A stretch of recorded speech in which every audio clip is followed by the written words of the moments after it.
Hey, welcome back everybody to Backtrekking, the podcast where we look back at the real-world inspirations behind classic episodes of Star Trek. I'm one of your hosts, Caliban, and all time cops are bastards. I'm joined on this episode by my co-host. I'm Gooey Fame, and I'm doing the splits to avoid getting electrocuted. As we speak.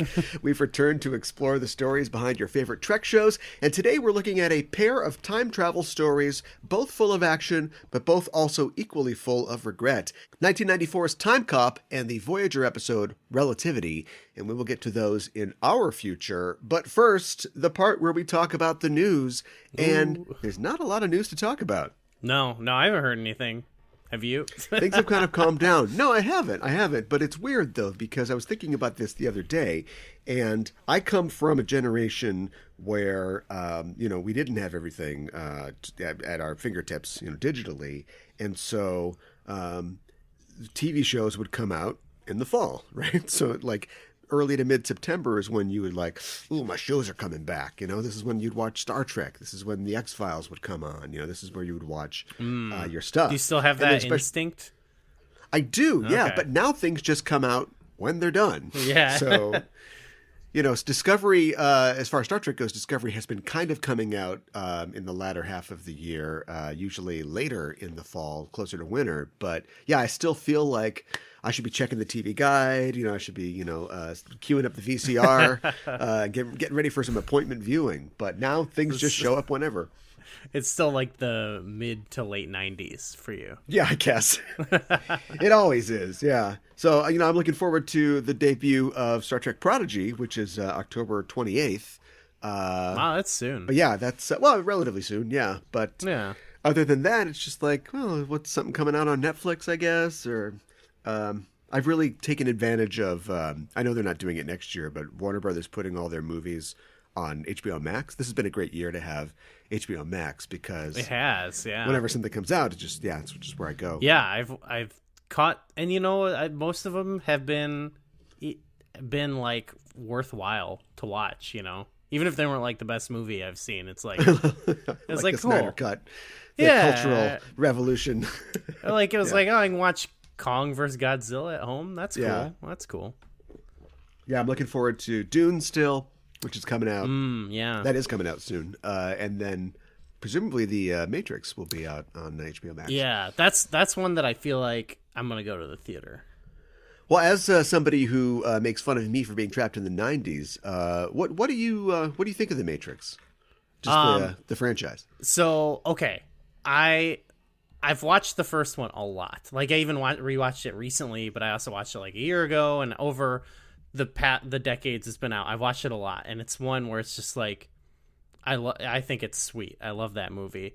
And then the other two I only saw when they came out, and when I was like basically a teenager or maybe even a preteen, and was like, yeah, cool, The Matrix. And then there's a lot of movies where this happened where I just haven't seen them since then, and I didn't really have an opinion. And then I sort of realized that my default opinion just kind of drifted towards like the consensus, of like, oh, they're not really that good or whatever. But then when I think about it, like, all I can remember from the movie, I don't remember, like, I'll listen to people like talk about like, oh, I didn't like this aspect of the story or this or whatever, the lore is crazy. And I'm like, all I remember is like them fighting on a freeway on top of a semi, and it was sick, like, so I don't remember anything about the movie except for like all the cool shit in the movie. Yeah. Like him fighting 1,000 dudes, and I'm like, that was cool. So that's basically my opinion. Is I think the first one is basically perfect, and what I remember from the sequels is that they were awesome, but like I don't know what happens. Yeah. So I am gonna rewatch them though, because I feel like even if I rewatch them and I'm disappointed, I think it'll be fun to watch them. I feel like, and maybe this isn't true, maybe it's always been this way, but I feel like since the dawn of the internet, perhaps, and the widespread existence of just like amateur criticism, what constitutes bad has changed a lot. Like, bad used to be, I don't like where this movie's going, or I don't like the characters or how it wraps up. And now bad can be like a lot of different things. Like, for instance, like I consider the Transformers movies bad. And the Yeah, reason I yeah. do is because they don't make any sense. The plots don't matter from like film to film.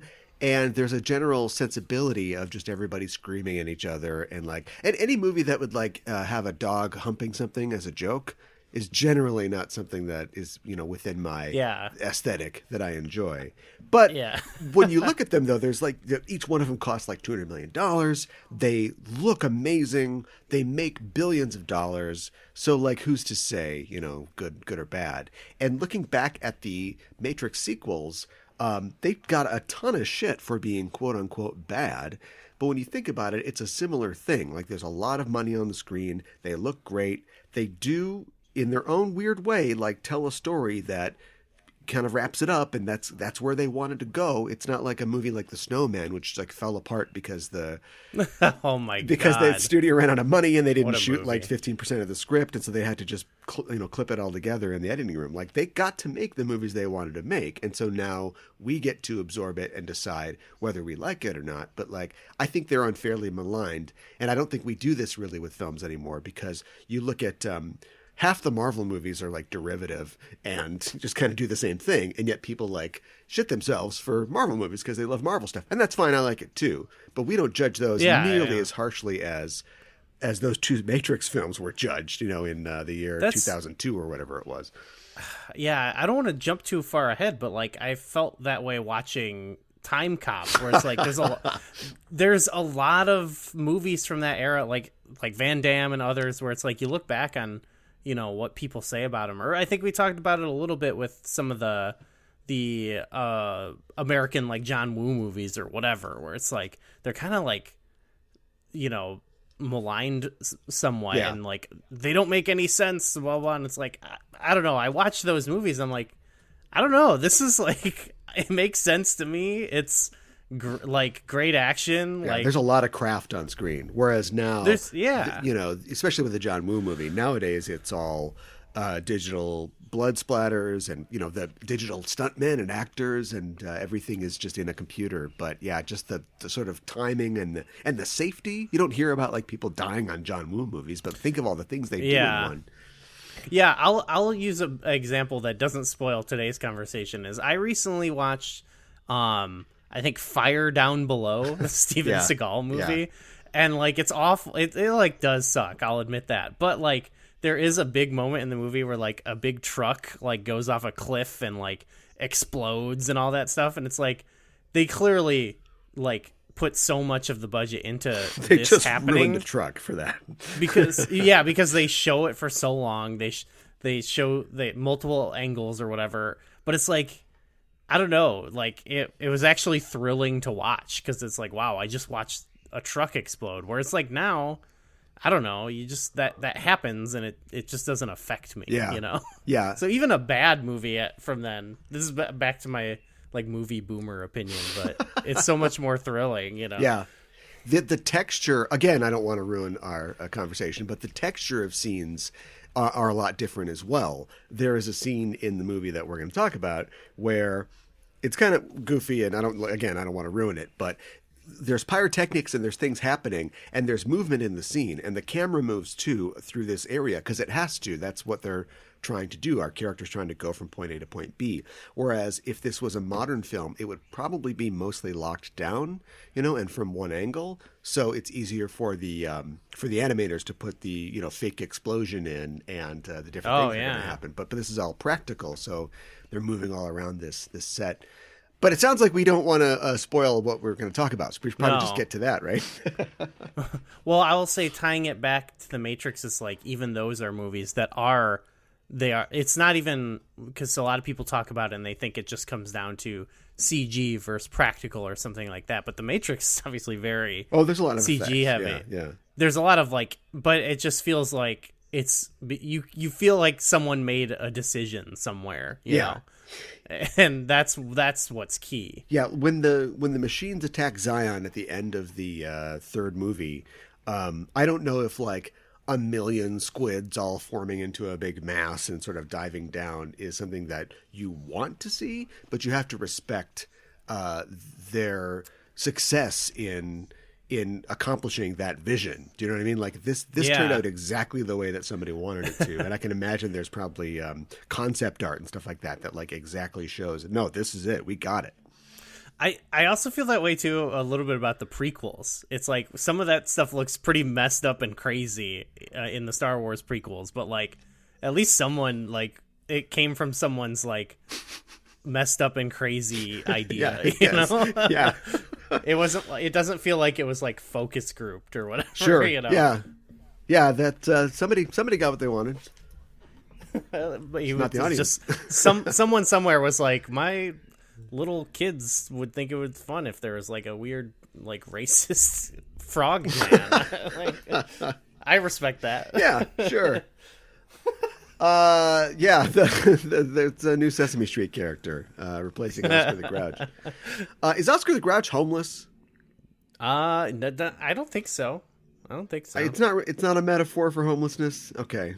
Yeah, I guess he seems to like his home. If so, Sesame Street has some pretty big problems that they're not addressing, I feel like. Well, they did introduce a homeless Muppet like a little while ago. Oh, okay. I'm not up to date on my lore. That's on HBO, right?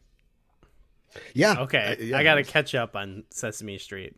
It's true. I've got HBO Max and I'm not watching Sesame Street. I'm still like a few seasons behind on Barney, so... Okay, well, let us know when you catch up.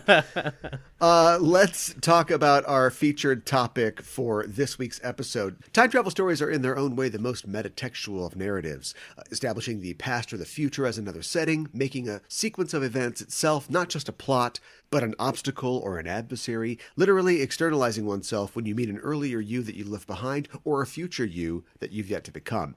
The idea of visiting the past or the future in fiction is the literary manifestation of our desire to exist outside the confines of our human existence, to right the wrongs of the past or experience the wonders of the future that we'll never reach. But forget that shit. It's time to do the splits. We're talking about the 1994 Jean-Claude Van Damme movie, Timecop.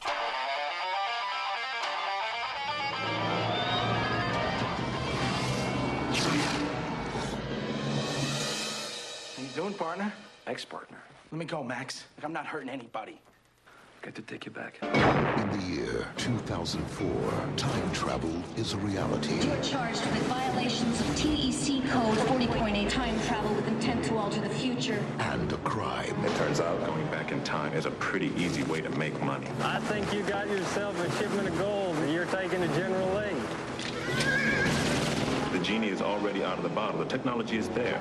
Now, one man You ever hear the name Aaron McComb? is about to take the ultimate power trip. He's gonna be president. You don't need the press, you don't need endorsements, you don't even need the truth. You need money. But to enforce the laws of time, Are we still together in 10 years?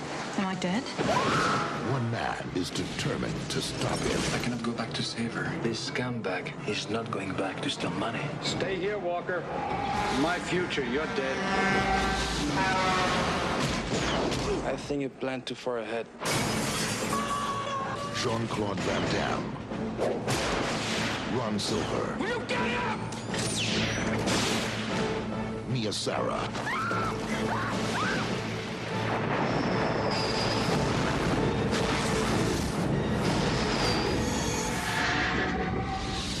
This was awesome. I've never seen this movie, actually. What the hell? Are you Yeah. serious? I feel like I'm getting away with something in this episode for two reasons. One, the fact that we get to watch another Jean-Claude Van Damme movie, but also because the connection between this film and the episode we're going to talk about is tenuous, I'll admit, but it's absolutely, you can't deny that it's there. It's absolutely there. It's perfect. It's perfect. This is one of the best ones we've done, I think. And one that's just completely organic. You know, sometimes we do research and sometimes we see that writers and creators say, no, I was trying to do a Casablanca or whatever. But this is just one that just, it's completely a product of, you know, our immersion into the continuum of pop culture. So do you think... Oh, hey, they're doing a time cop. That's what they're doing. Was it a total... It couldn't have been a total accident. They cast... Bruce McGill is his name, right? Yeah. In basically the same sort of role. Yeah. except like he's the bad guy in one, which I thought he was going to be the bad guy in the first one, which I liked what they did with him, but that solidified it for me. I was like, this is insane. Like, and then in the episode they mentioned that he gets like punished by being stranded in the late 21st century, or in the late 20th century. Yeah. And I was like, that's the beginning of Timecop. He's the same guy. I think he's the same guy. It's that guy? Yes, I think that Timecop exists in the Star Trek universe. Okay. That's my theory. Yeah. I can entertain that. Yeah. No, they I like were that idea. This was a great pairing, and I think Star Trek, I think Voyager rose to the occasion for the silliness factor, which Timecop has a lot of, you know. Yeah. Yeah. That character that Bruce McGill plays is Captain Braxton is a reoccurring character because he's in the third season episodes, Futures End 1 and 2. And yeah. The Ed Begley Jr. ones, right, where like they show up and go, Voyager, don't go back in the past, and then they go back in the past. That's the '90s one, right? Yeah, the '90s one. Yeah, and it's a different actor. They which even makes our point even more for us, because they got a chance to like revisit that character and the idea of the 29th century Federation time police, and they cast the guy who had been in Timecop. Yeah, they had to have thought about that. Yeah, I know that's not like his number one role or anything, but no, I mean he's he's been in a lot of stuff. He's a that guy. He's a action movie buddy character. Yeah. But yeah, he's great. But yeah, so that's funny that you'd never seen the movie before. No, I haven't, and so it was perfect because I think I said this before, but I've been watching through a lot of Van Damme movies. Sure. Yeah. And I was like, all right, perfect, it's time. Yeah, I don't know. I just hadn't seen it. I hadn't seen I actually hadn't seen a lot of Van Damme movies before. Just some of the noteworthy ones. So yeah. Well, when you see more of them, let me know, because we can talk about my theory about Van Damme films, which is, it's not actually a theory, it's just a phenomenon. There's always double the Van Damme. There are 4 different films, this is one of them, in which he plays like a double of himself. There's Double Impact, where he plays twins. There's Timecop, where he interacts with his past self. There's Maximum Risk, where it's really like at the beginning of the film he plays his twin who is like killed, and then he plays the other twin who's going to avenge his death. And then in the movie Replicant he plays a clone of a different guy. Oh, okay. So I've not seen any of those. So those shot to the top of the list. Okay. And I just don't know, the guys, look, he's great looking. Like, movie stars are good looking. And he's good at the karate and stuff like that. But like, why does he keep showing up in these films where there's like more than one of him? Because he is so incredibly charismatic that one of him is not enough. Like, you gotta like offset it. Like, it's an unbelievable amount of charisma that it's like this can't be coming from one guy. Like in this movie, you have him in the beginning, and he's got clean cut. He's got his little jacket, and he's always got his little jacket in movies, and he always looks really cute. Yeah. And he does the big kick, where he raises his leg up, and you're like, wow, he looks incredible. And then later, he's in the future. He's got kind of a mullet. He's grizzled. He's got a different jacket, and he looks great in. And you're like, wow, he looks great in this too. Yeah. And then, like, I wasn't even thinking about it, but then at the end, when you see both of them in the same action scenes at the same time, and you're like, yes, this is what I want. I like both versions of this character, and now I'm seeing them kick butt together. And it was great because the younger version of him didn't even know what was going on, and he just was like, all right, I'm doing it. I'm kicking ass. I gotta start. Yeah, we're doing a Home Alone here in my house. Yeah. Yeah, he was just like on board. All right, let's go. I forgot that in his now canceled Amazon show, Jean-Claude Van Johnson, he also plays a character who is a fan of Jean-Claude Van Damme, who looks like Jean-Claude Van Damme. Oh my God, they canceled that. So that's five times. Yeah, it's been canceled. Oh, so we don't get a satisfying conclusion. It wasn't that great. Well, that's interesting. I'm glad that you enjoyed it. I have a much different story with this film. This film came out the fall that I started college, and I went to see it. I think either the weekend that it opened or the weekend that it opened in my city where my college was. So that would have been like a Friday, October 8th. This movie is set on October 10th, October 9th and 10th, and we get that both in the titles, and also one of the characters has a birthday, on October 10th. And my birthday is October 10th. Whoa. And so I went to see this film near my awesome. birthday, on my birthday. And there's a character in it who's got the same birthday, and there's a character named Aaron in it. And so all of that, just made, that was like, I'm going to remember this movie and I'm going to enjoy it. And luckily it was an enjoyable film, and not a film that I had to have a grudging connection to for the rest of my life. Oh, but yeah, that's this is a very special film for me. Okay, so you loved it. I would have loved to have seen it in the theaters. That sounds fun. Yeah, I saw most of those original, the early Van Dammes in the theater. That's great. I'm glad that you've had that experience then. That makes it even more special, really. We should probably talk about the movie itself someday. Yeah. This idea is this can't be a new idea. This actually came from a comic book that was published a year or two before. It was published in an anthology for Dark Horse, and then immediately the guy the two guys that wrote it went, oh, this is a screenplay, and then they turned it around into a screenplay and it got made. But the idea of chronological protection police or whatever has existed in sci-fi before that. I think, was it Heinlein that had a time cop type situation? I know, yeah. Well, he wrote a lot of stories about predestination paradoxes and time enforcement and things like that. So it's not exactly a brand new movie, but it represents that phase of Hollywood where we were just sticking Van Damme into things and just seeing what happens, right?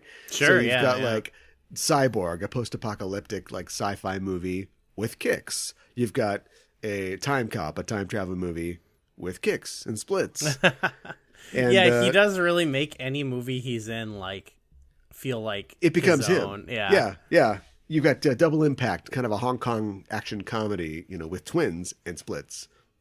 Yeah, there's times where it makes me question was this had to have been written for him, right? But no, probably not.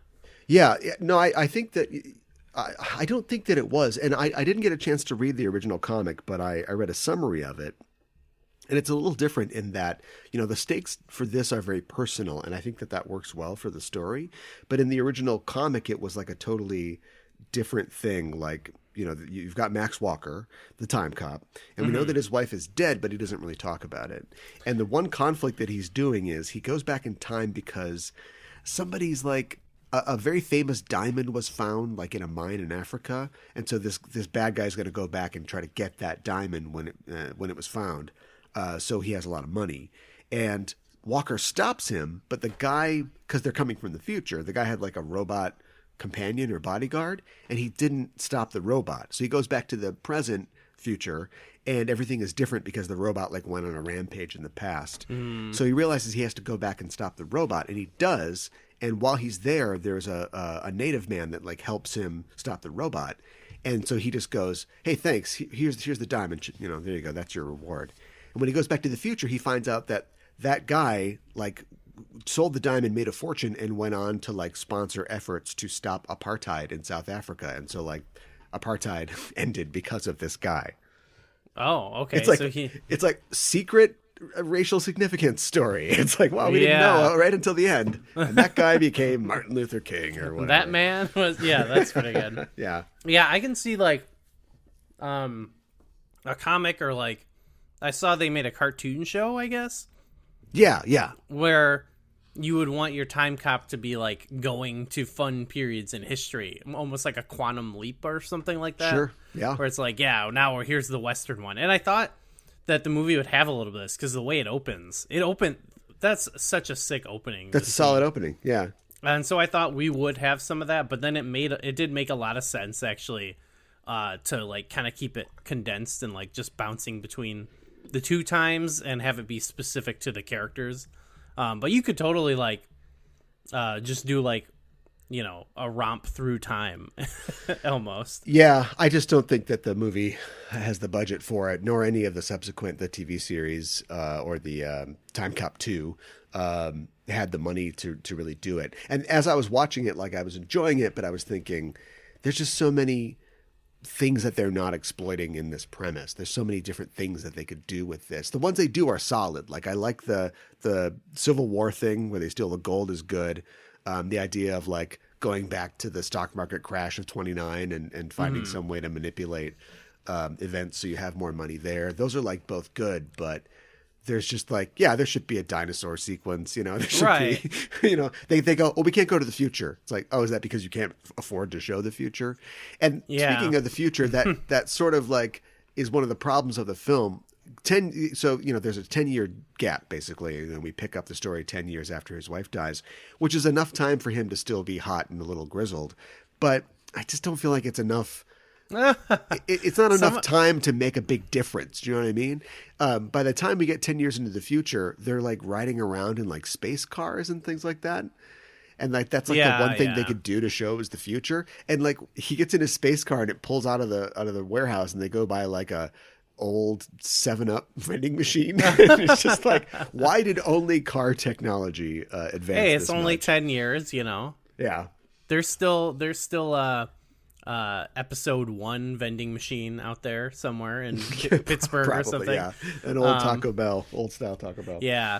I didn't think about that at all during the movie. I was just like so down. I was just like, but then I was talking to someone who didn't see it afterwards and told them the premise, and she was like, "It's only 10 years," like. And I was like bringing up other movies, and I was like, well, it's not like, you know, like when you think about this movie, and it's like, oh no, yeah, they go a little bit further. But I don't know, it seemed fine to me. It did, because you never got, it's 10 years in the future, and like you said, like there's a lot of stuff that's like not really that futuristic, but really most of what you see is just like the warehouse they're in. So you don't really get a sense of the world, and I think that's probably more budgetary, like you mentioned. Like there's really only like 3 locations in this movie. Yeah, and their future guns like suck too. Like there's a couple. Oh no, I like those. What? But like those. their effectiveness though. Like unless you get shot in the face, there's a couple people who through important plot points like get shot multiple times by the future guns, and it's not like they do extra future stuff. Like they're fine. They're just guns. Yeah, they're just guns that go.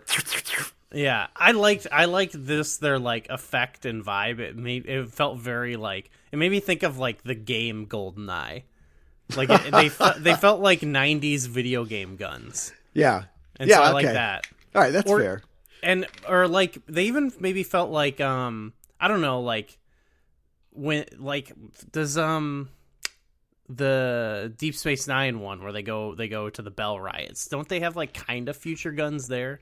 It makes me think of that, where it's like when like a TV show budget future gun. There was something that was like very. I actually like all the like budget tech that they have in this. There's a charm to it. People who make these things seem to be convinced, or think about these things, are convinced that guns will make a different, higher sound in the future. Yeah, for whatever reason. Yeah, it's like the pulse rifles in Aliens. You know, they're gonna blast more flashes out, and they're gonna make that high pitched sound. And it's like, well, isn't it just gonna be a bullet and powder still? I don't know that much about guns. Yeah, me either. I don't know. I have no idea. Luckily, the time cop doesn't need a gun because he's got his feet and he's going to use them. And he's kicking people all over the place. Before he starts kicking people, though, I know that this is like, I don't think that like Time Cop is all that tough. Like it's guy goes through time, bad guy's doing stuff in time, he stops them from doing the bad stuff, right? Mm-hmm. But this movie like really takes its premise seriously. The first 10 minutes of this movie are basically all set up for the whole thing. It's so serious too. Yeah, we jump right from the Civil War thing to the Senate meeting where the guy goes, "All right, we've invented time travel, and everybody needs to take this totally seriously. I know this is ridiculous, but if we don't start stopping this right now, God, it's I going to be a problem." Then we love that scene. when we go to the future and we're in the TEC's like office, before we even get into like what Van Damme's up to, they're talking about like, another Iranian team was seen around Camp David. Like the Iranians are trying to go back and stop like the Mideast peace process in 1979. Right. Yeah. Yeah. There's a lot of little like very serious drops. So like, yeah, they mentioned like one of the like prominent political parties is the white supremacist party. Oh, there's a whole thing. Yeah, just Google Timecop and Trump, and people have already cracked this code. Oh, yeah, because the one guy's like, we need a guy in the White House who's so rich that he doesn't have to listen to anybody. Right. And it's like, that was a lot of people's the presidency. Like, reason for vote. The white supremacist party, yeah. Yeah, I liked, because it's a very silly movie. This movie is like what is like my sort of vibe I like, because it's very silly, but it does take itself somewhat seriously. Like it also is like, yeah, we're making a movie and it's got to be like serious and convincing. Yeah. So there is like with this kicky guy from Belgium. Yeah, yes. But no, this is real. This is a real thing. They do make a joke about like his bad one-liners, which is fun. But when that first the second scene was happening, like where they're having the meeting and they're like time travel is invented and it's so serious. It seems like a scene from like a Michael Bay movie or something. Yes. Like that. Yeah. And I was so impressed. I was like, this is so awesome, because they're like, I don't know. It felt like, yeah, we're making like a big, serious, intense movie, but then they're also like, there's no like, we're not afraid to like be silly with it, you know. He's still he's gonna do the splits and kick and stuff. And I'd have to imagine this is 94, so it might have been a little early for Keanu Reeves, but I'm trying to imagine like a Keanu Reeves type doing this, you know, or if this had been if this had come across like Schwarzenegger's desk. He was a time cop.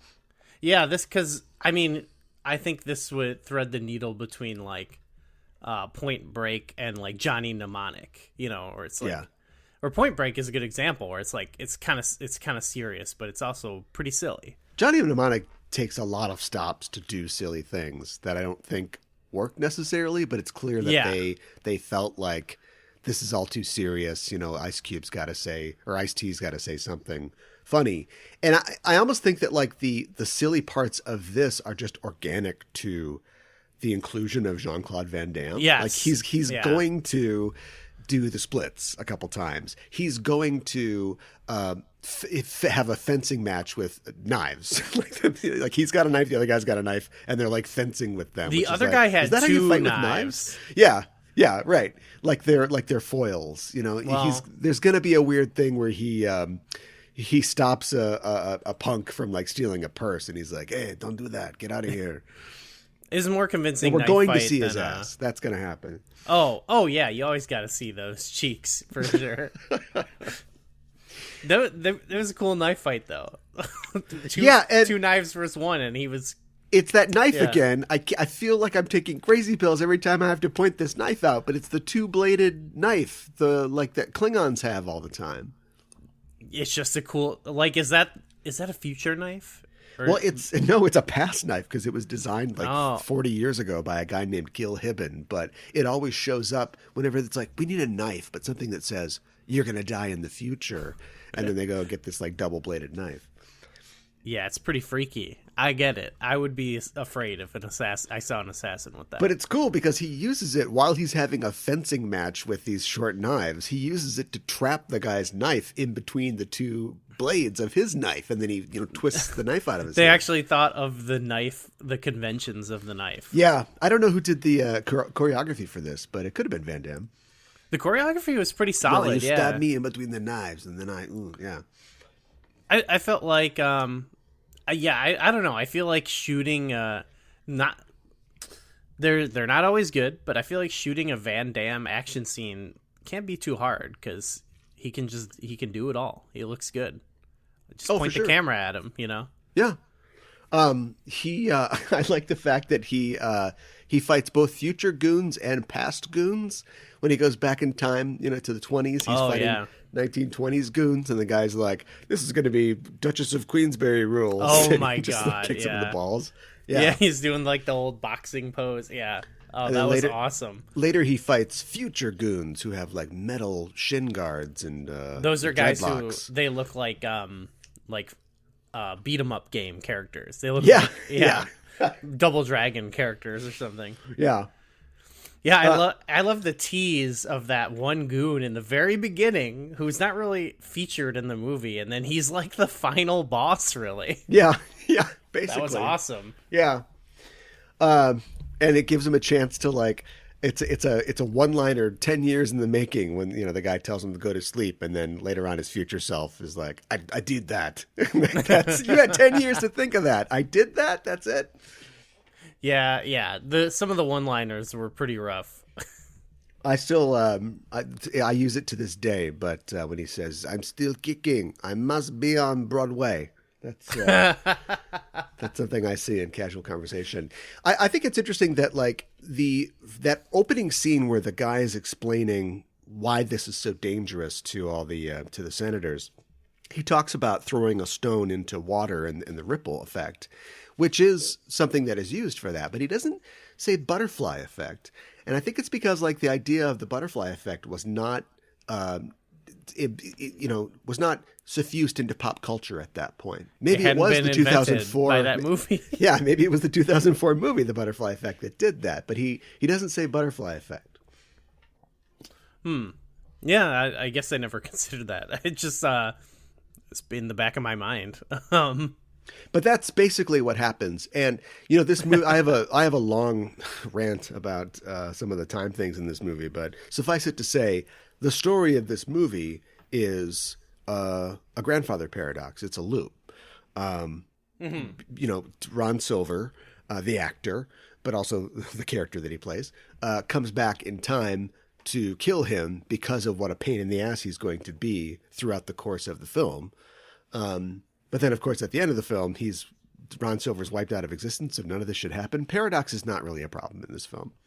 No, okay, that's a thing, because so I was like, when we were talking about like the reception to this, and I was going back, I'm like, what's the Rotten Tomatoes critics consensus? I don't know who writes these things, but like the critics consensus is that like it's not the Terminator, which is fair, but they're like, but if you want to like turn your brain off and not think about how it doesn't make any sense or something, and I'm like, I don't know, the movie made sense to me. I know you probably have a rant or whatever, but like I was also watching this with a friend, and we were we were talking about pointing stuff out, talking a little bit, and missing some exposition. But like to me, it's a testament to the movie that I didn't hear every line of exposition, and I always knew what was going on. It's like I've seen a movie before. Okay, yeah. I know what they're doing. They're going back in time to arrest the guy. Yeah, and so when it's like, I feel like you can find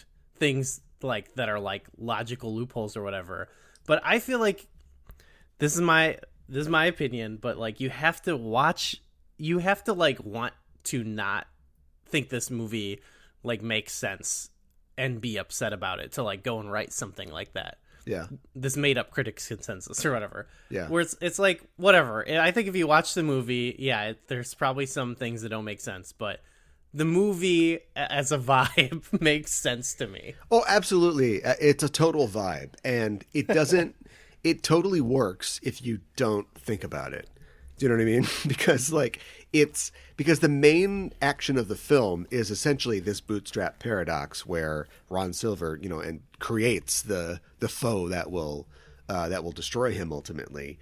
But as far as anything else goes, they're using because I have a theory. There's like three different types of time travel. I won't go through the whole thing, but they use them all in this movie, and they all contradict each other. Yeah, totally. Because he does the Back to the Future thing where he changes the past, and then he comes back, and his boss is like, "Oh yeah, we're getting shut down because McComb, the senator, controls everything." And he doesn't. Somehow he's not friends with them anymore. Like they don't really know each other that well. Right. But, yeah. but the timelines are screwed up. I mean, paradox is an issue because Van Damme killing Walker killing McComb in the past means that he'll never become like a time cop in the first place, or that McComb is never involved in the first place because McComb just dies in 1994. They make a point of like saying, yeah, he canceled all his appointments and he just left the office and we never saw him again. So like, why does anything happen the way it does in the future? Oh, like it should have never happened, right? Yeah. The reason that McComb goes back initially to blow up his house and try and kill him is because he's such a pain in the ass in the future, right. Walker. And it's cool that over the course of the film, we see him be that pain in his ass that eventually influences him to go back in time to try and kill him, which starts the whole movie. But there's other things in the movie that happen that are total paradox situations, like him stopping the thief before he ever steals the purse.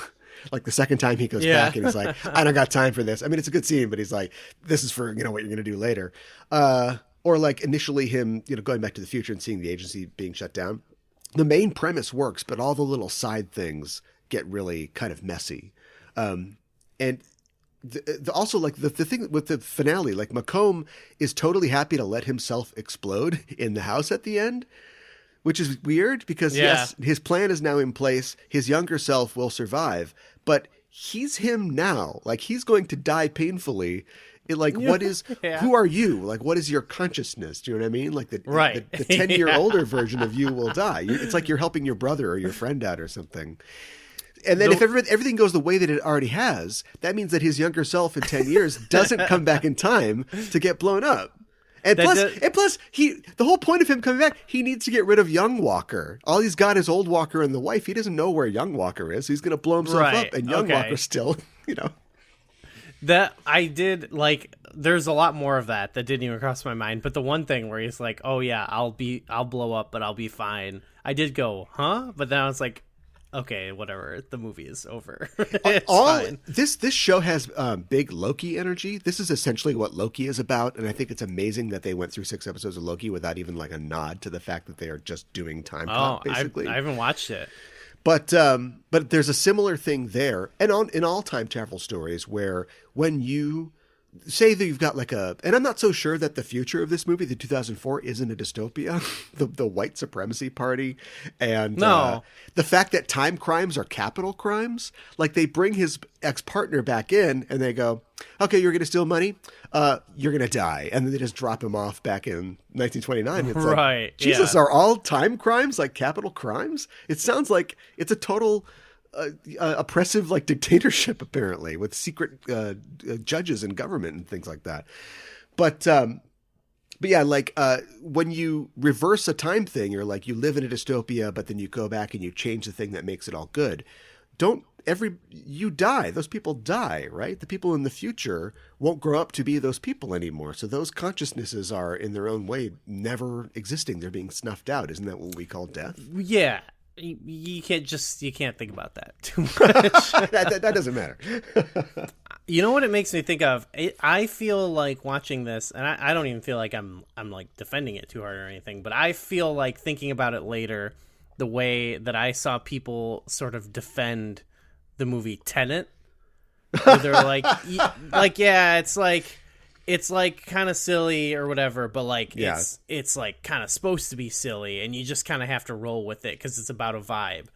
But it's like the vibe is terrible. I thought the vibe was stupid and everything was stupid. Whereas this, I feel that way, where it's like, yeah, it doesn't make sense totally if you think about it, but if you're just going with the flow, and like the vibe is incredible. So I don't know, it doesn't totally, like, the logic doesn't really line up, and I know there's like people who write these kind of time travel stories where they have put a lot of thought into it, and like even though it's not, well, I don't know, you know, even though we don't understand it, they try to have a logic that's kind of consistent. This certainly isn't one, for sure. Yeah, although they could just have him, like I said before, going to cowboy times, dinosaur times, or whatever, but they do try to set up these elements of causality in the film, like the idea that McComb is currently losing his presidential race because he's running out of money, and there's this thing in his past. It's a little too connected to what's already going on, but like the guy that invents the chip that allows them to time travel, McComb like owned part of that company until he basically just wanted to get bought out because he didn't believe in the company. And so his regret is like, if I had not only could I have the money to run for president, but I would basically be in control of the time It's a little cops. coincidental. Yeah, maybe. it's a little coincidental. And the idea that they actually don't hit this as hard as they could, I think, but the idea that Van Damme has this power to go back in time and save his wife, but he won't do it. And it's not that I don't think that he's not heroic. I just wonder why he has so much conviction in. Why does he believe in the time cops? Points it out, right? Yeah, why does he believe in the time cops so much that he wouldn't want to exploit that? And the circumstances of the film put him in a situation where part of solving the crime is doing this thing that he's not supposed to do, but it's okay because he's now involved in it. Right. It would have been a more interesting choice had he sort of been defiant in the end. Yeah, or if we just see earlier in the film, maybe he goes back 5 years to stop, a patent thing or something, and he kind of like parks outside of his house. Oh no, she's already dead. That's right. Maybe he goes back 15 years and he spies on his girlfriend when she's in high school or something. College. Let's say college. Yeah. We see that he's running into her in the past, and he's constantly like feeling this, like she's right there. Like I could save her, but I can't. I'm a time cop. Yeah. It's a little like, you kind of don't know when it all came back to the house. I was like, yes, this is perfect. It makes sense. But like throughout the movie, I sort of get the feeling, I couldn't get the feeling of like, this has to come back. Right. But I don't know how. Yeah. And then this is just me kind of expecting a movie to be the way most movies are, but they introduced another female character, and I was like, oh, okay, he's gonna get with her because that's what you do, Yeah. There's the only one woman in the movie, so but no, I was actually surprised. I was like, it was like weirdly progressive when they killed off that other lady, because it was like, oh, she just like served a purpose to the story, I guess, and was just like a character in the movie and not like, here's the love interest, Yeah, she's the character that he's going to explain things to when he starts time copying, so the audience right, yeah, can maybe it's not, too. But that comes after like the entire first act basically goes by without us needing anybody to hold our hand with the time copying, and then suddenly we get a rookie character who's like, so how does this time copying work? And it's just, the structure's a little weird. I get that, why that would be a negative, but I liked one that they didn't hold our hand. That was cool, and we were just like thrown into it. But then I liked when they were going to travel and they made it seem like such a like Herculean effort to have to like go back in time. Yeah. Like it's an incredible achievement. And it really upped the stakes, and it really also kind of sold me on the fact that it's like, we can't just go back to dinosaur times, because it's like you're risking your life every time you go do time cop stuff. Yeah. So it's got to be worth it, Yeah.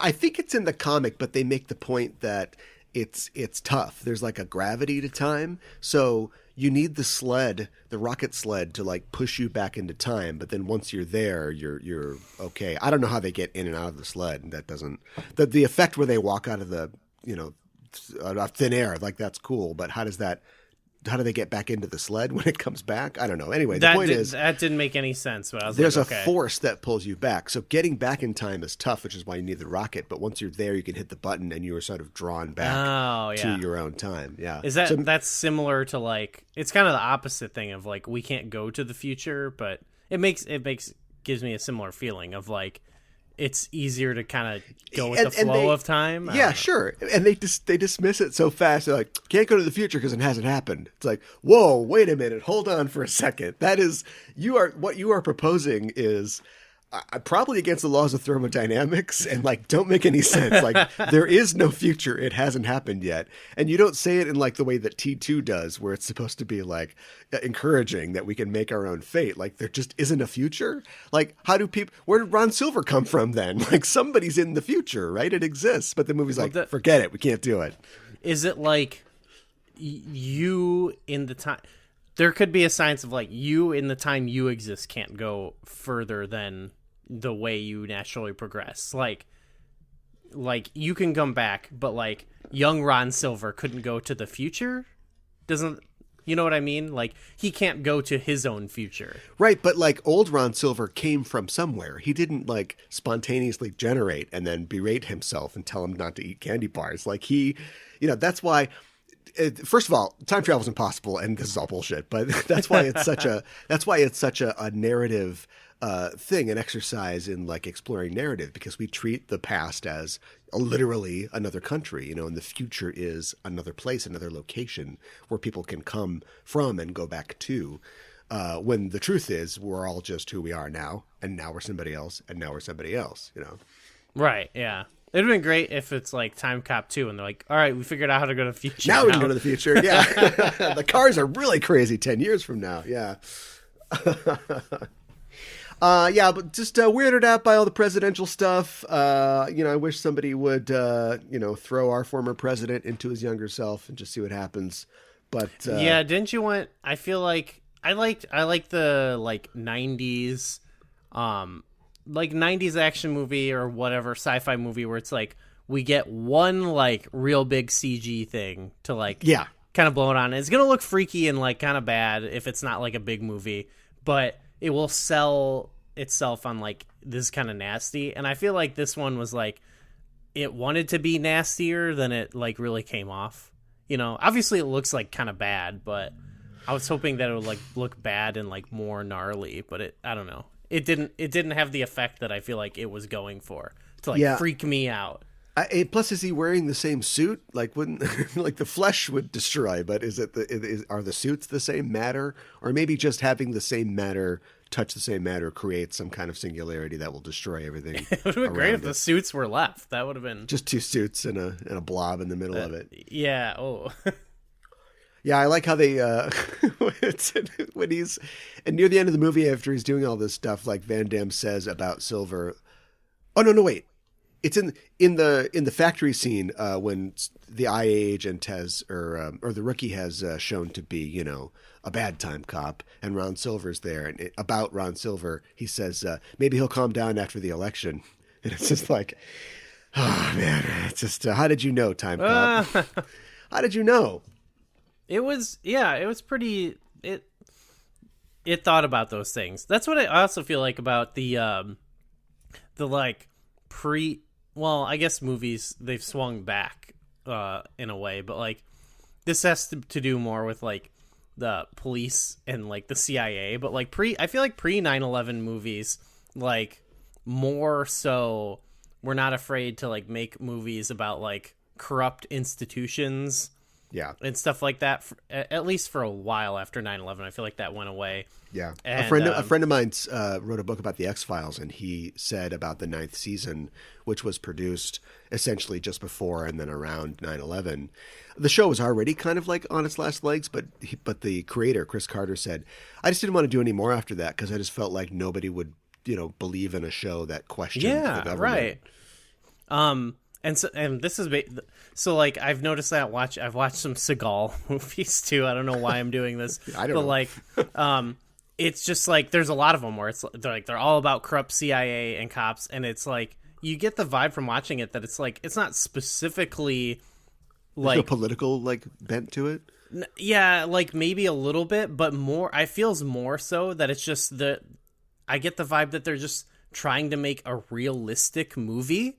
And one thing that you can buy and is realistic is that like the CIA would do war crimes and be evil, Yeah. Whereas like now it's like, I don't know, now it's like the CIA helps you beat your anxiety. Save the day in Black Panther or whatever. Yeah, right. Like, yeah.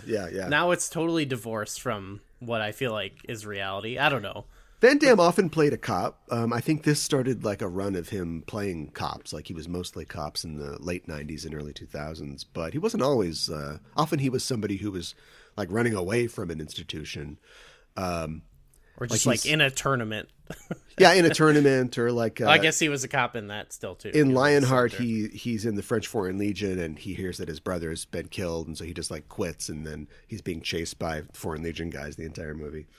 Yeah. Even in those, that's why I get the vibe that's like not specifically that is because like the character is like the Seagal type character is like ex-CIA but a cop now, and it does have this vibe of like the CIA to become a cop. Yeah, what's the first one he's in, the Chicago one, where it's like, yeah, it's like you get the sense that it's like we just need like this one like really brave cop who's like a little like evil, but not as evil. You know? Someone's got to do it. He'll break a neck. You get. Yeah, he will absolutely break somebody's neck for sure. He'll like slap up like a druggie, you know, but like that's not so bad. Yeah. I did like the very subtle but kind of smart hero thing at the end where he's not just going here to confront McComb and all of his henchmen. He also is like called the younger McComb so he can like get them in the same room together. There's no real, we don't see him like pick up a phone or anything. Like that's just a reveal at the end. Yeah, I thought that was awesome. It was a little silly when he's like, I called him. I'm like, I would know if you were calling me for sure. Yeah, right. Yeah, there's a scene where like an aide like tells the senator that like, you know, somebody called, and it's like, did he have a thick Belgian accent? But I did love that. I loved how he like bullied his younger self a little bit. That was kind of fun. Yeah, that was good.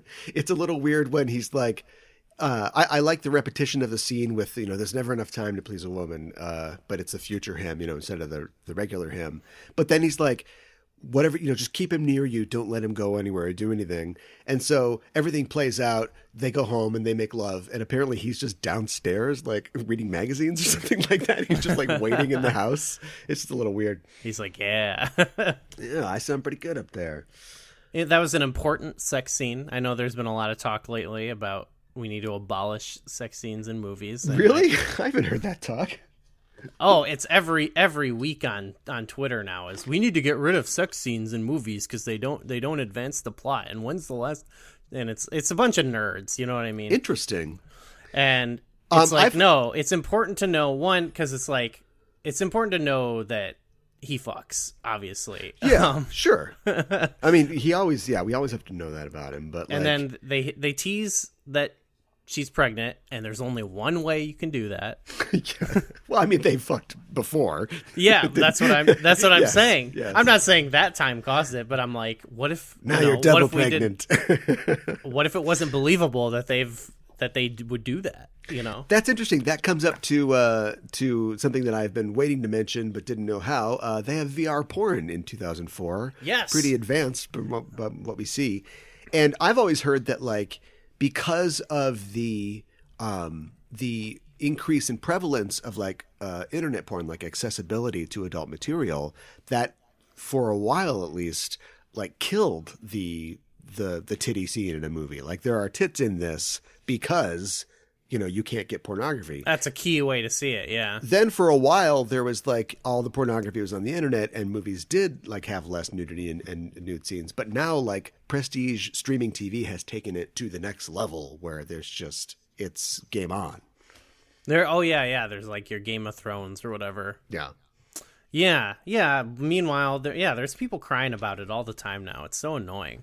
I'm not saying it's not a dystopia. That's all I'm saying. The one thing that I kind of regret, and I mentioned this earlier, is that I think that sure you've got a 100-minute movie that's got a lower budget, but they could have done more with their premise. And like when he comes back to the future, like the first time he comes back and everything's different, and the guy's like, "Oh no, we're shut down. Everything's shut down." Or like at the end when he comes back and he knows Fielding and she doesn't know him, and of course he's got a kid he doesn't remember the first 10 years of his life.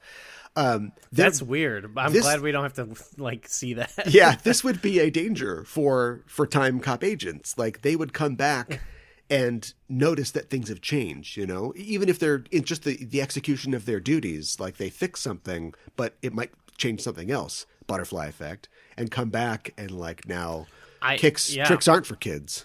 I literally said out loud when he made that reference to Fielding and she didn't know or whatever, that I was like, that probably happens there all the time. You know? Yeah. You must have to have like they need like a time body cam. Just to make sure. Make sure. Why'd you turn your time body cam off? We have to know why. But tricks aren't for kids anymore. Yeah. Yeah, because what if you went back and did something weird to someone you worked with? I don't consider myself like a meme master, but that is a new meme that I've noticed recently, where it's time traveler moves a chair, and then there's a picture of something weird. So like somebody had a picture of like a bag of chips that was a Pepsi, and then the Coke next to it, or the soda next to it, was like Lay's Coke, and that's because the time traveler moved the chair. Whoa. Yeah. Yeah. So it's like, I don't know how to connect this meme either, but there's also the girl with the time machine, boy with the time machine meme. Oh yeah, yeah. I guess we saw that because we had a girl and a boy with the time machine. That's true. Yeah. One, it was their birthday, and one had to save his wife. Yeah, yeah. Her motivation was like, all right, whatever. Yeah. They could have done more with her for sure. It's not like because I got the impression she was just an opportunist, and it was like, what if he, everybody's got their picture that it's a time travel movie, so you have a picture of your loved one from the past, and we get the idea that she had like a husband and kid or something. So like if Macomb was threatening them, I'll make sure that your kid never exists or something. That would make sense. It's almost good we didn't get into a lot of that because the movie would have been longer, and this movie didn't need to be. It's longer. the perfect length. Yeah, it gets in and gets out for sure. It's right better for these kind of movies to be like, what's happening because like it just like you've seen a movie before, so you kind of like, even though they don't explain certain things, you should just like be like, okay, yeah, like this stuff happens in movies. Yeah, for sure. I know it sounds like apology or something, but no, it's like we understand the shorthand of these stories. Yeah. You don't have to explain what time travel is and then what a time cop is. Like we get it. Oh yeah, time cop. It's one word. I get it. Wait a minute. Is it one or two? I thought it was a RoboCop. This is a time cop. Okay. Slow down. Yeah. Now hold on here. Well, time is not our friend. We've got to get on to the next part of our show, so we'll take a break for a word from our sponsors, and we'll be back with more backtracking. So Caliban, you finally show your face. Just in time for me to blow it off. It's fitting you chose to hide in this abandoned movie theater, Mika and Hana, because for you, the show's over. Big talk, but soon you'll be as dead as all the well-loved celebrities we lost this year. When I'm done, they'll be cleaning you off the walls like COVID-19. Wait, where's your face mask? I thought we were going to fight outside. Oh, come on! I mean, if the murder hornets aren't out there still. Take this. You want to watch HBO Max on my phone? I'll start cooking some beans in this old boot. Just Enough Trope. News, reviews, and apocalyptic views every Monday on the Just Enough Trope Network. Won't the 5G kill us? Shh. Okay, we're back. It's time to talk about the Trek side of this equation. One of the advantages of time travel stories is that it literalizes the effect that our actions have on the world around us. You can know conceptually that if your, say, grandmother and grandfather never met, you'd never come to be, but put a bullet in Gramps when he's in high school, and you'll learn the reality of that connection really quick. Characters on Star Trek often travel through time and just as often feel little to no consequences on the continuity of their lives. They are, after all, the regular characters on a weekly TV show. But the villains, however, lack that very powerful plot armor, and we get a sense of how dangerous our heroes' time travel can be for one villain in particular in the 5th season Voyager episode, Relativity. Out of sync. Time's passing more quickly in some parts of the ship and slowing down in others. Out of options. The distortions are ripping us apart. Abandoned ship. Out of time. We're giving her another chance to save her crew and herself. When 7 of 9 goes back to the past. I found the weapon. The future is fading fast. He's trying to destroy Voyager. Stop him. On the next Star Trek Voyager. It is such a weird idea to... I mean, clearly somebody saw a time cop and thought they could do a time cop.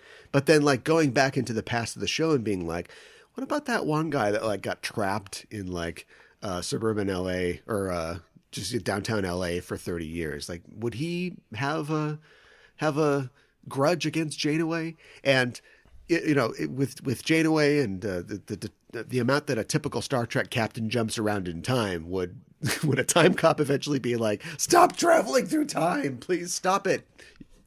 Yeah, it seems like compared to the movie we watched, their jobs seem a lot more tedious, I guess, Yeah.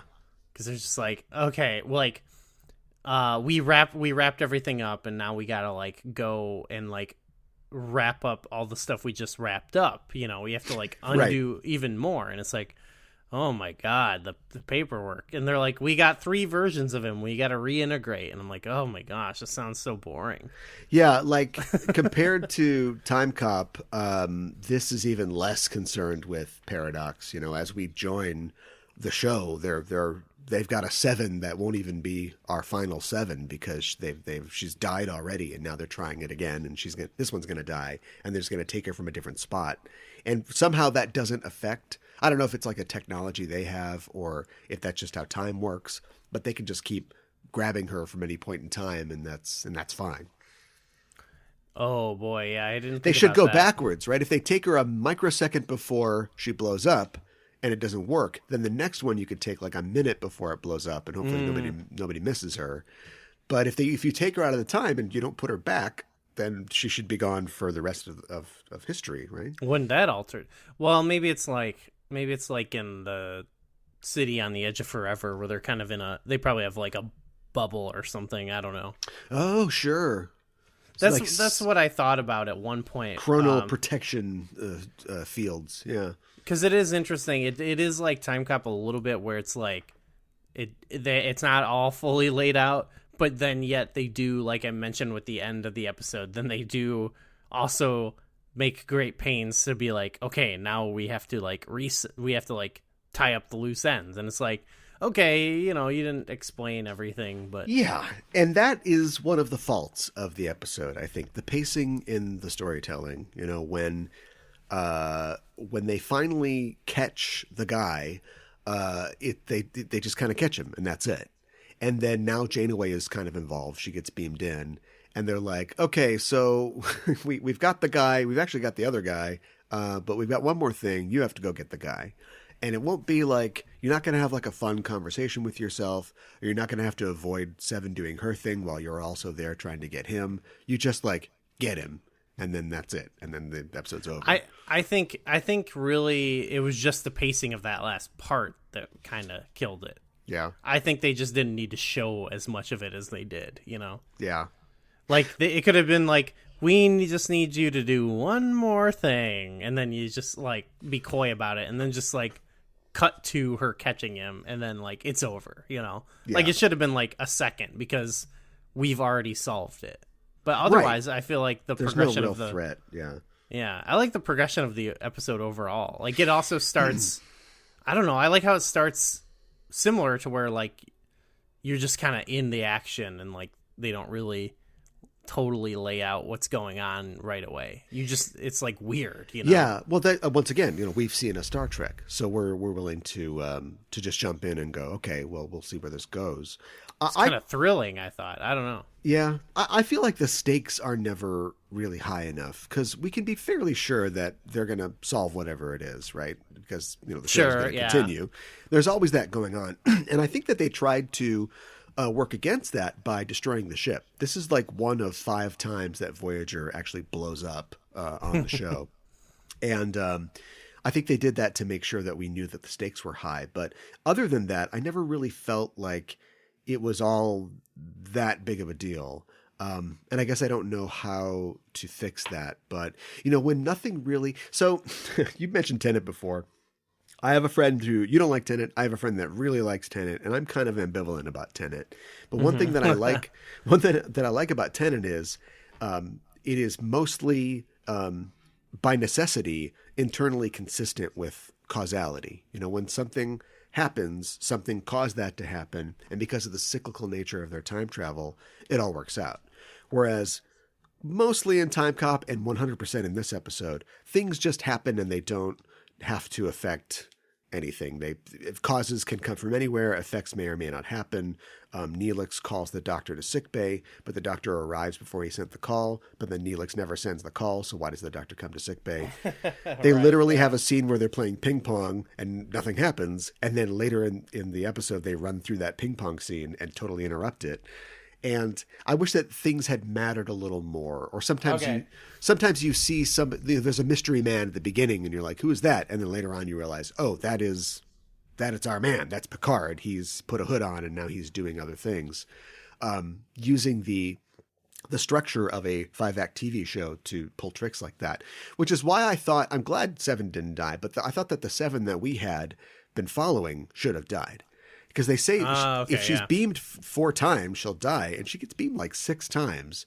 And then when she meets present Seven, in the pink costume, and gives her the information, I thought, oh, then this Seven could die, and then regular Seven who hasn't time traveled could carry the plot forward, like it's being handed to her from this other version of her.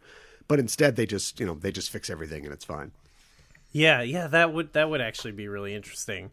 I had a similar thought cross my mind when there's a scene where Janeway's talking to Chakotay, and then everything goes crazy bananas or whatever.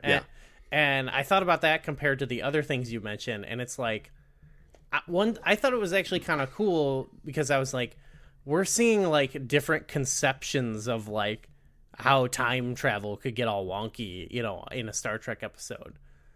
With the ping pong ball stopping or the call the Doctor makes, or even that scene, I'm these each on their own would be kind of happening, would happen in their own individual Star Trek episode, and we're just seeing them all at once, Right, yeah. And maybe I was just riding high from Timecop a little bit, but I was this is fun. This is a nice little variety where it's just time is all crazy, So I don't know. Nothing could really bring me down with it. I can see what you're saying. It's not this is the greatest episode I've ever seen, but I was what I mentioned at the beginning of the episode was I felt they rose to the occasion of silliness a little bit. Okay, yeah, no, I can see the silliness for sure. It's hard to, in that case then, I think that they should have had the time cops be just sillier. Do you know what I mean? Maybe, yeah. I thought of it similar to the movie where it's it's still taking itself seriously, but you don't really have to take it that seriously if you don't want to. Sure. Even Van Damme is going back to stop these horrible changes in time, but he's cracking jokes and he's like you said, he's inherently just goofy a little bit. Yeah, and if the time cops had been kind of silly in themselves, the main guy Braxton had to be so serious, and then his little side guy is just sort of kind of flat and not trying to continue to try and bring you down, but I'm really worried about the implications of time copying in the Star Trek universe. Oh, for sure. We talked about the sort of fascistic elements in time cop, but in this, they literally arrest this guy for something that he hasn't done and now will never do. Yes, yeah. It's weird to me, and I think the implications are a little bit more weird in time cop because it is it's we're not even here to try to totally it just reminds me of I guess what I think about the police now. It's it's not here to serve them, not even just the police, but the way things are structured where it's to give people a better life, to make sure their lives don't even lead to these awful things happening. Same thing with healthcare. Instead it's no, we have this time cop power and it solely exists to just uphold the status quo, Yeah. Or it's I don't know, aren't there good things we could do with time travel? I don't know. I'm not saying, I know they mentioned the kill Hitler thing, but I'm I don't know. Can we do something? Can we, good? Can we convince Hitler's art school entrance guy to let him in or something like that? Why do we have to kill him? Yeah, I don't know. If there's people who desperately need things, couldn't we? Oh, Obama wants to go back in time and give everybody health care now, I guess. And a cell phone or something. Yeah. I feel bad for Braxton. I kind of sympathize with him. And he's, the seeds of him, hating Janeway, I guess, are there when we meet, our quote unquote present version of him. But if they had done a little more in the episode to suggest that he would, really become frustrated with Janeway. They do. It seems like they kind of do because, when they mention Janeway, he's oh, this bitch, do not talk to Janeway. Yeah. And then later, Seven's talking to her and he's I don't know anything. And he's yes, that's right. Well, it'd be a violation of the temporal prime directive. He's no, you just mentioned time travel. She's going to get involved now. Especially with the arresting him for something he hasn't done. Yeah. And then they did say they were going to like reintegrate him into one person. Yeah. So it's like you're going to punish, like, I get maybe punishing or not even like doing something with the guy who did the crime, but like could you just, I don't know, do something else with the current guy? Yeah. And I thought just in general with the lore, I guess there's like the temporal Cold War, right, in Enterprise. I don't know. Does this connect? So, yeah, that's confusing. I don't fully remember. The temporal Cold War, Daniels was from the 27th, I think, or 28th century. So they had time travel at that point because there was a temporal Cold War. Of course, when you're talking time travel, it doesn't really matter, I guess, when the period is. But he was from like the 27th century. I could be wrong about that. These guys are from the 29th century.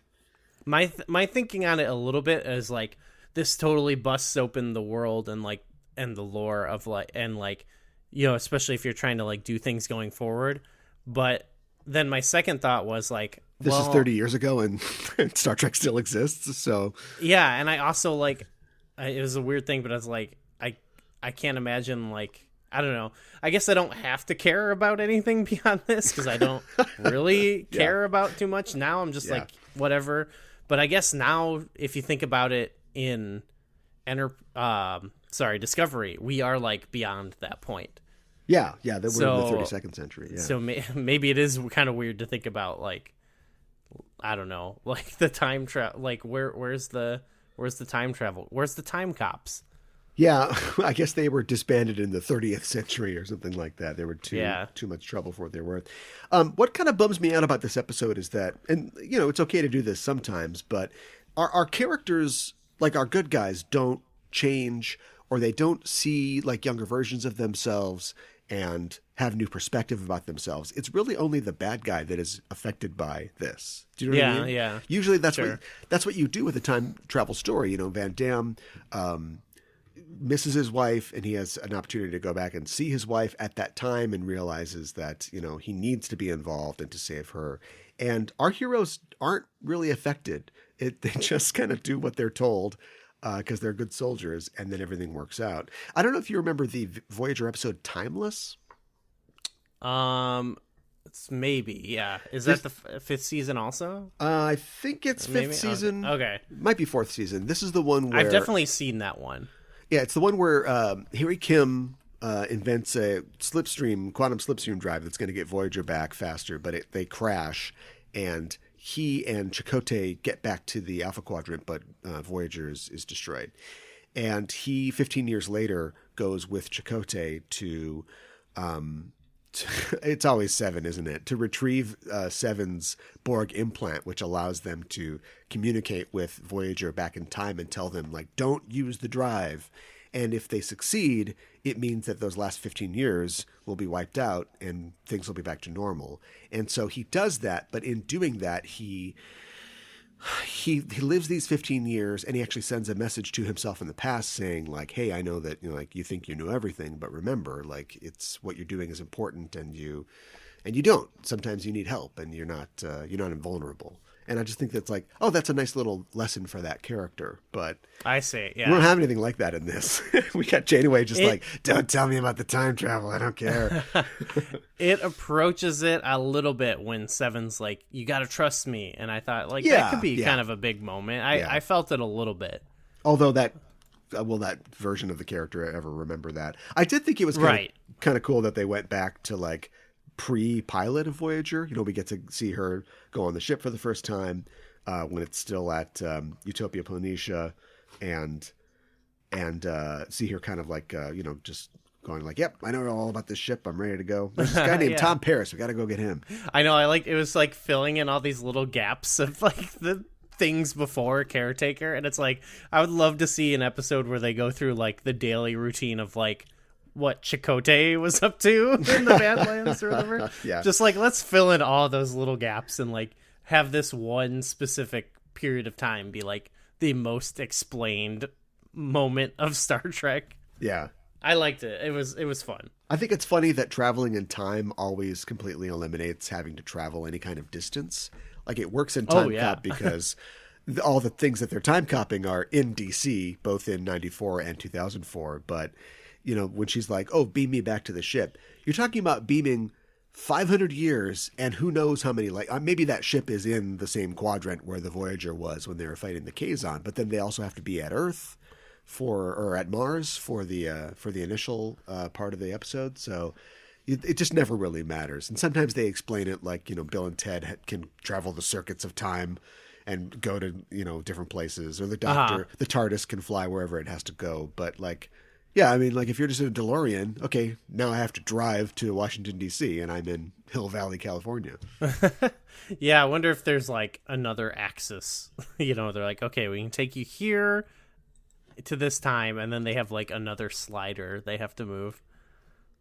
Yeah, it's right. Yeah, I mean, I guess if you're literally traveling through time, then maybe that's the hard part. Is not. Yeah, it's not a big deal, but it's really convenient. That would even have crazier implications because you can just go wherever. The transporter can always just do whatever they need it to do. Mm-hmm. Yeah. They do that in past tense, where they beam people back to 2024 or whatever it is. Oh yeah. It's just yeah. It's fine. You can't explain to me how it works. So. Do you have a degree in matter energy transference? I don't think so. Exactly. There you go. I liked seeing Janeway be real capable, as she always is. But I like the fact that she comes on board and she already knows the ship. This is the first time she set up her foot on board, and then somebody's crawling around in the ducts or doing something, and she's like, "All right, we got to go over here. We got to junction 37. That's how we get in there. Tuvok, you go that way, and we're gonna trap this person." Because she knows every, lock, stock, and barrel on the ship. Yeah, when they get to... Oh, I've seen that before. It's like, damn, you remember that? But it's I guess she would remember that. They emphasize that she's a scientist. You know what I mean? Yes. And when I think about that compared to the previous captains, I mean, Picard is a little bit like this because he's we found out he's an archaeologist or whatever. But yes. So he's in this camp too, where they're the nerd captains. Yes. They're the dorks. And then Cisco and Kirk are the cool guys. Yeah. Yeah, now I'm trying to think of what Cisco did before he was a captain. He was an XO. I think he was just always command track. I don't know if he had any He's just hobbies. the guy. Well, yeah, his hobby is cooking. Yeah, he cooks. He's a good cook. And baseball. So he probably likes grilling and going to a game. So yeah, that's what I know about him. Whereas Picard, I know that he goes to the sex planet and wants to read a book. Yeah, right. Yeah. And Archer was just a fighter jock that somebody gave political power to. Yeah, so he's in the cool guy. I think that we figured out the back and forth, because then who's next after him? Well, it depends on what you count.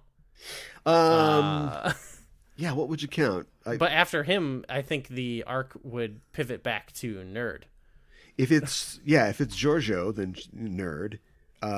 Lorca, he definitely cool guy. Yeah, cool guy. Then Captain Pike. Oh, Pike, cool guy. Oh, we doubled down on cool guy. Saru's nerd. Saru's the nerd. Yeah, okay. All right. The numbers I'll check out. Discovery doesn't play by the conventions. Okay. Yeah, it's a different thing. I like that they still play ping pong. Baseball's dead. You have to explain to them what a TV is, but ping pong has survived all these years into the future. That seems right. Yeah, that's big I'm not saying China, it wouldn't. right? Yeah, but it's good to see that it does. And Paris would totally be a ping pong dick. Oh yeah. Well, yeah, I feel like he would, but it also seems that's of all the sports, you think that's the one he would be into? Oh yeah, I guess it makes sense because that's also a game that you would like. That and pool. Yeah, he likes pool. Does. He likes hockey, and he'd definitely be that guy who jams it on you, and then he likes hockey. Okay. Never let you forget. Okay. I guess hockey seems out of character to me, but maybe not. Well, he likes Sunkatse. That's for sure. That's like an unfairly derided sport, I feel like, Sunkatsu. Yeah, it's only a blood sport. Come on. Blood comes in all different colors. Blood sport. Okay, we're setting up the next another Van Damme. another Van Damme thing.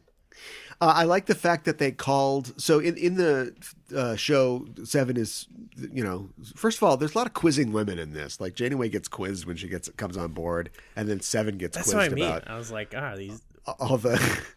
Oh, you're a time travel fan? Name all the kinds of time travel. Yeah. But they talk about the Pogo paradox, which is something I described before. Like an event that you go back in time to prevent is an event that you end up causing. And I think it's called Pogo because of the comic strip Pogo, one of his most famous sayings is, we have met the enemy and he is us. So I think that's what it is. Like the idea that something that we're trying to stop is a predestination paradox that will cause. That's the only thing I can think of is why it's called the Pogo paradox. I thought it was more like because it bounces back. Maybe we just keep bouncing up and down. I feel like if you have a scene where someone explains all the paradoxes too, then you can do what you want. Because it's like, we explained it in the story. Oh, use them. Okay, I thought it was more just like because they don't really. There isn't really a Pogo paradox, although we do see those in Trek. I viewed it more as a like endorsement of like, hey, don't think too much about this. Okay. Which I almost preferred to having a character like having the Hulk go like, don't worry about it, or whoever does it in like Endgame or whatever. Right. Yeah. It's better if you just like subconsciously just put a bunch of jargon in there and it's like, okay, it sounds legit. I don't know. That's interesting that you bring up Endgame though, because they really like went out of their way to go, don't think about it, but at the same time, we have like a definite like structure and like a rule for how this will work. And because, we're going to make another 20 films, like that will have to be the rule going forward when we time travel again.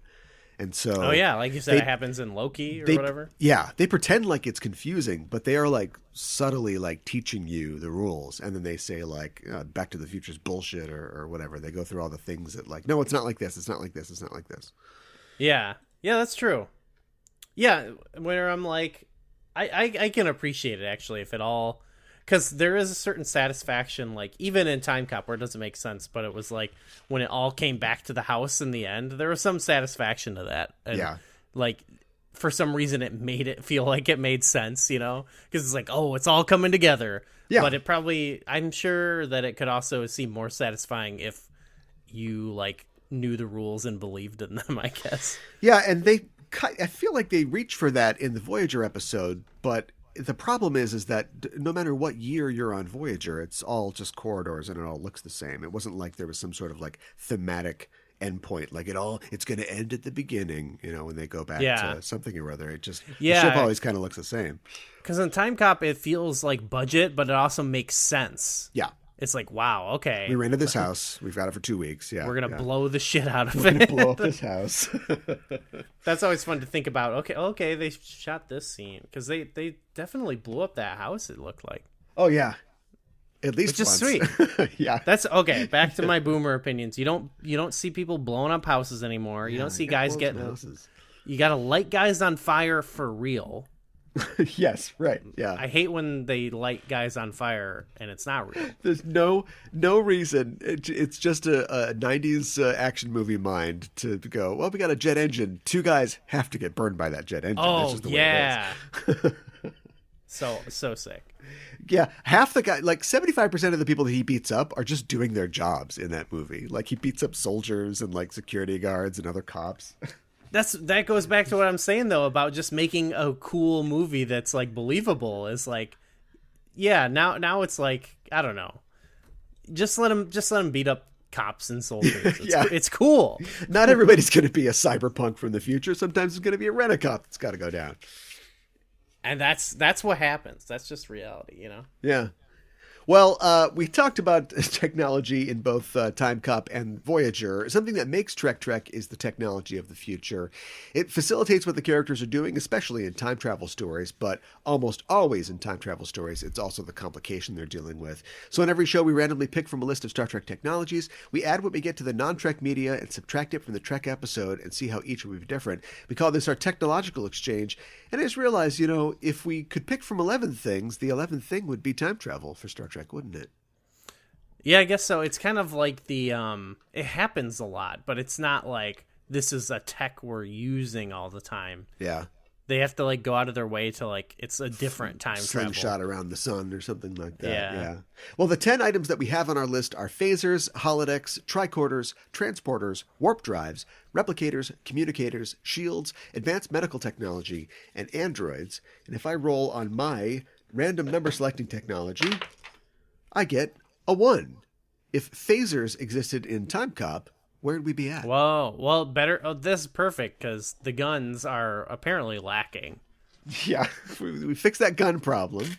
Though I think the guns in this are more fun to watch on screen than your average phaser. I think that Timecop would have a lot. He always loses his gun, and that's fine because he's just going to kick everybody. But yes, maybe you would get less situations where I'm going to defeat this guy by half freezing him with liquid nitrogen and then shattering him, even though I could just be like, okay, we can agree that you give up and just lay down and we'll warm your arm up. And instead he just kicks the guy's ass and then the guy falls off a thing and into his screaming death. That was awesome. Yeah, all practical. But yeah, maybe he'd be in a situation where, if phasers are non-lethal, you just phaser somebody. If you come into a situation and you see a guy talking to his past self, you just phaser that guy. Just phaser first, ask questions later. It's not like the cops do now where, every situation can be pacified with a bunch of bullets. You're just going to phaser somebody and then they'll just wake up later and maybe you violated their civil rights, but everybody's healthy still. Do you know what I mean? Maybe the time cop could just liberally use phasers instead of that. That has implications to me too. Oh no, it absolutely does. It makes me you were just saying. Yeah, it makes me think of Brave New World, which is always held up as a dystopia, and I'm not saying it's great, but a lot of the society of Brave New World is trying to keep people happy and trying to get them to just not worry about stuff. And so whenever there's a problem, like the main character causes a problem, the cops just run in and just spray everybody with sleeping gas and then everybody goes to sleep. And it's that's absolutely a violation of civil rights, but it's a non-lethal one, and it's kind of a start. If I have to live in this weird semi-dystopia, I'd rather have the time cops have stun guns than their super That's feature true. guns. But don't you, there's probably people who feel that way now about the quote-unquote non-lethal rounds or whatever that they use on protesters. That's true. But the fictional technology of a phaser will literally leave you, with no damage. Yeah, it's that's not true. quote-unquote rubber bullets. At least that's what we're told by the Star Trek propaganda machine. We needed an episode where Geordi finds out, people are being damaged by the phasers. Whoa, Geordi would be perfect to have to confront protesters and learn the true, just because he's a lower level guy, Yeah. He has to discover that warping causes climate change or whatever. And yeah, right. Yeah. Oh, God. I'd like to see them return to that in Discovery. Yeah, they should. Shouldn't the burn have connected to that? I don't know. Let's not do that again. Okay, I'm sorry. What else? So if you've got a phaser, there's, it seems mostly just to give Van Damme a chance to do the splits, but a taser is deployed in this film, kind of conspicuously. They have that taser that whips out. Yeah, that was fun. And shoots the stuff. So maybe you'd have a situation where I guess you could still do the splits and avoid being phasered, but it wouldn't be quite the same as having the guy end up electrocuting himself. Yeah, well, then you'd have to reverse engineer a different thing. Yeah, he gets to the bathroom and he's got like a hand mirror, and then he's concealing it, and he jumps up and the phaser hits the mirror and then bounces back and hits the guy. Does that happen? Yeah. What's a phaser? It's like an energy. It's phased weapon, energy. Right? Okay. Yeah. It's energy. Well, so I don't know what that means. Would it bounce off a mirror, or would it just shatter it, or? Whoa. I feel like if a phaser could bounce off a mirror, Roga Danar would have done that in The Hunted. Like, he would have had a hand mirror and blasted Worf with his own phaser. So I think it would just melt the mirror. Too big of a yeah, you don't want to set that precedent. Yeah, then that's the biggest change, is we wouldn't get this awesome splits scene. Yeah, this movie would be unknown, I think. It's impossible. I think you have to have him do the splits in a movie. I like that it was I'm sure it's implemented plenty for logistical reasons, but like, I'm sort of used to him doing the splits just in like a training montage, you know? Yeah. And so it was cool to see it used as like not just a move, but like a cool, like a very plot specific, not plot, but like moment specific defense. These are the splits heard around the world. Like when you get Van Damme doing the splits on 2 semi-trucks in a commercial, like that, the myth starts here. Yes, exactly. Yeah, it's beautiful. It's a sight to see. And even in the training sequences, it makes you feel like something crazy is about to happen. Like, it's gotten to this point where he's training so hard, he's doing these insane splits on this chair, and he's got his shirt off. It's like, something's about to happen. How did a man even push himself to get to this point? Yeah, I love it. Well, that was kind of light, but I think that worked out okay. That's perfect. I like the fact that normally we're adding things and it's like changing things, but kind of like going back in time with unintended consequences. Adding phasers to this movie might actually make it less cool. Yeah. No, I do sometimes like the semi-futuristic where it's like, but it's like some people might be disappointed, but it's like they still kind of have guns and they're just like regular guns. Yeah. That's cool. Yeah. So we got to send a Timecop back to collect all the phasers in Timecop and get those out of there. What if we took phasers away from the world of Voyager and specifically the episode Relativity? What if we did? What if Geordi had to find out? There's a lot of phasers in this. Yeah. And assuming that, I think we have to keep consistent. So assuming that the guns that they have in the 29th century are also phasers, all those are gone. They would probably use, could you inflict time travel on someone as a weapon, Ooh, like a time gun. Yeah, a time gun. I thought that at one point, there was like, I forgot which thing it was, but I think just seeing like the two characters in Timecop, like the younger senator and older senator, and like their age differently, I'm like, that guy got hit with a time gun. Like, I feel like that, like, not one that like sends you back in time, but like ages you, I guess. Sure. Best case scenario, somebody's running away and you shoot them, like in the chest or the back or the leg, and it advances the chemistry of them so that they run out of like electrolytes, or energy, like they become tired quicker and then fall down. Worst case scenario, you just blast like 10 years off of somebody's life and they run past a mirror and see they've got wrinkles and they're like, oh my God. Or what if it's... Stop or I'll age you to death. Okay, I've got a cool premise, I think. So you got the time travel, they've got their ship where they time travel people, and it probably takes like whatever, the thing they got on the ship's probably huge or whatever, and the technology is crazy to send someone back in time. But say you got a time gun, it's a littler version, so it's not as powerful, but you can shoot someone with it to time travel them, but it can only time travel them like, 5 to 10 seconds or something. So little jumps. Yeah, so you're fighting someone and you're using it to like disorient them. To like, okay, sure. I'm going to shoot you, but it's going to send you like over there. It's really more like I'm going to send you to where you were just standing. But then this is something that I wish happened in Tenet a little bit, where it's like, but then you have to learn like the fighting style to counteract this. You know what I mean? Okay. That's what I wish happened in Tenet a little bit, where they learned like backwards kung fu. Like that would have been sick. Yeah, so you're taking the visual flair of like a Zack Snyder movie, but you're making it practical and not just visual. Like the speed up, slow down thing is a power that somebody has. You know, like the Flash, the superhero, like runs really fast, but technically, if you could freeze time, you would kind of be like the Flash, right? You could just get from point A to point B faster than you should be able to. So yeah, having this ability to do this. I haven't actually seen this movie because it just looked dumb when it came out, but like the Green Hornet film. Oh yeah, I've never seen it. Is directed by Michel Gondry, the guy that does all the crazy music videos, and he apparently incorporated a lot of this in his style into the film. So when John Cho as Kato is beating people up, he will beat somebody up and then the guy gets knocked back, but he'll be knocked back like in slow motion, but then Kato is still moving at full speed.